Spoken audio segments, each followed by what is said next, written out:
tiempo por andar, pero cada vez nos acercamos más. Falta amor, pero cada vez hay más compasión. 7 de cada 10 padres en Argentina no pasan dinero en concepto de cuota alimentaria a sus hijos e hijas. ¿Por qué falta responsabilidad paterna? ¿Qué les pasa a los hombres con el dinero y el amor?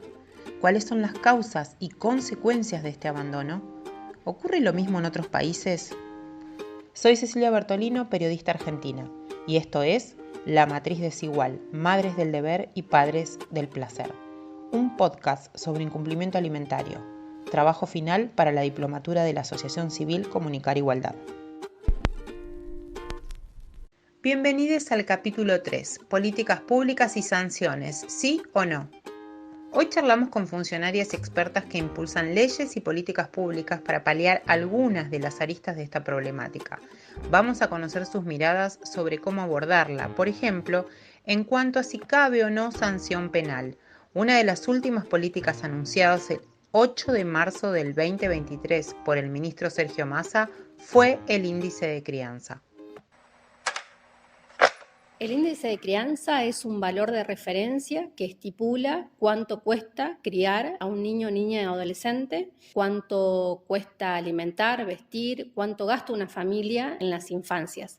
Principalmente es importante remarcar que es una herramienta pionera en el mundo, es una herramienta con profunda perspectiva de género. Hoy en la Argentina tenemos cuotas alimentarias que no tienen nada que ver con la realidad de las heladeras de los hogares monomarentales, de las madres que crían solas. Por eso es importante este valor de referencia que establece el índice de crianza. Es un piso para negociar principalmente cuotas alimentarias dignas. Maru Brear es licenciada en Trabajo Social y directora de Equidad de Género y Diversidad en la Cámara de Diputados de la Provincia de Buenos Aires. Milita activamente desde la organización La Quinta Ola. Le consultamos también a Sabrina Cartavia, abogada especialista en género, quien formó parte del colectivo Ni Una Menos y trabaja intensamente en esta problemática desde 2019 como integrante del Ministerio de Mujeres, Políticas de Género y Diversidad Sexual de la provincia de Buenos Aires. El índice de crianza, Sabrina, ¿está en proyecto de ley para que no quede a discrecionalidad de los jueces y juezas? El índice de crianza se usó por lo menos en 23 fallos que conocemos en todo el país, la mayoría en la provincia de Buenos Aires. Respecto a la posibilidad de incorporar esto como una mensura o una, digamos, presunción que se establezca por ley, en la provincia de Buenos Aires estamos trabajando en un proyecto de ley que esperamos presentar el año que viene, que incorpora el índice de crianza como una pauta obligatoria a tomar por los jueces tanto para el establecimiento de las cuotas provisorias, los alimentos provisorios, como en los definitivos. Además, invitamos a Claudia Hasanbegovic, abogada feminista y doctora en políticas sociales, especialista e investigadora del incumplimiento alimentario en Argentina desde el año 2010. Existen dos proyectos de ley muy importantes para las familias monomarentales. Uno se trata del Fondo de Asistencia Alimentaria, o FACA, también llamado FACA, y el segundo proyecto de ley, que es el proyecto de ley de acceso a las familias monomarentales a las asignaciones de la ley 24.714. Es importantísimo porque en estos momentos la ley 24.714, que es la de las asignaciones de la seguridad social, donde encontramos, por ejemplo, la asignación universal por hijo, el SUAF, y otra serie de beneficios, como los beneficios por discapacidad, etc., establecen en el artículo 19 topes y montos para poder acceder a ese beneficio. El problema que se presenta con las familias monomarentales es que ese artículo 19 habla de sumar los ingresos de progenitores varones y progenitoras mujeres. En nuestro país, 7 de cada 10 papás que no conviven con sus hijos e hijas no pasa alimentos. Por lo tanto, contar el ingreso de estos papás es una verdadera injusticia. A las tres profesionales les consulto, ¿creen en la necesidad de estipular en algún punto una sanción penal?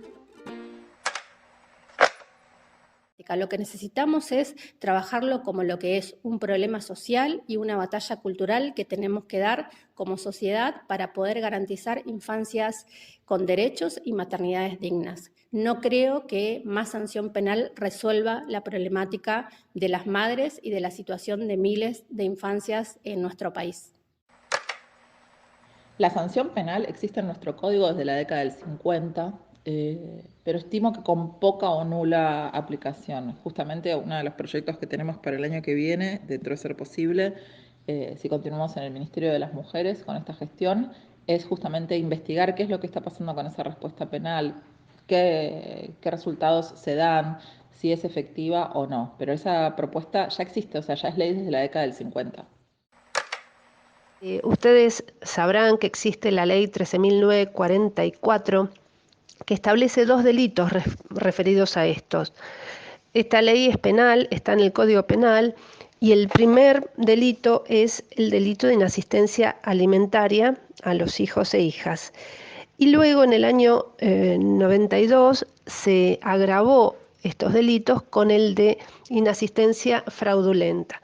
En el primero, un progenitor simplemente no pasa alimentos, pero no pasa lo elemental, lo esencial, los alimentos indispensables para la subsistencia. Eso es lo que dice la ley.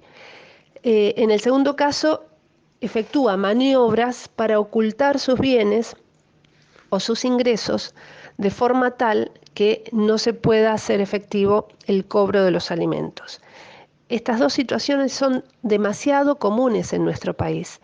Estoy convencida que si las fiscalías y la justicia penal aplicaran este delito, menos varones actuarían impunemente y la sociedad comenzaría a desnaturalizar la violencia económica contra niños, niñas, adolescentes, la violencia contra las mujeres, comenzarían a desnaturalizar que está bien la explotación de las mujeres, que ellas se lo buscaron, que ellas quisieron ser madres y que se atengan a las consecuencias, porque esa es la ideología que subyace a la idea de que esto no es delito y que a los papás incumplidores no se les puede hacer algo. Como mujer, madre monomarental y periodista, deseo aclarar que mientras producía este podcast, en Argentina ganó las elecciones presidenciales un partido de ultraderecha conservadora anarcocapitalista, con anuncios directos contra los avances en derechos humanos y negacionismo de la desigualdad de género, incluso del terrorismo de Estado que tanto dañó al país. Por estos días ya están desfinanciando las políticas públicas, desarmando ministerios y áreas de género, así como también amenazando y violentando a quienes defendemos los derechos humanos. Manifiesto mi denuncia y repudio, y deseo remarcar que este podcast está basado en datos de la realidad, investigación y lucha de años. No podemos permitir la distorsión del sentido común ni la violencia que están instalando. Te espero en la última cápsula de La Matriz Desigual.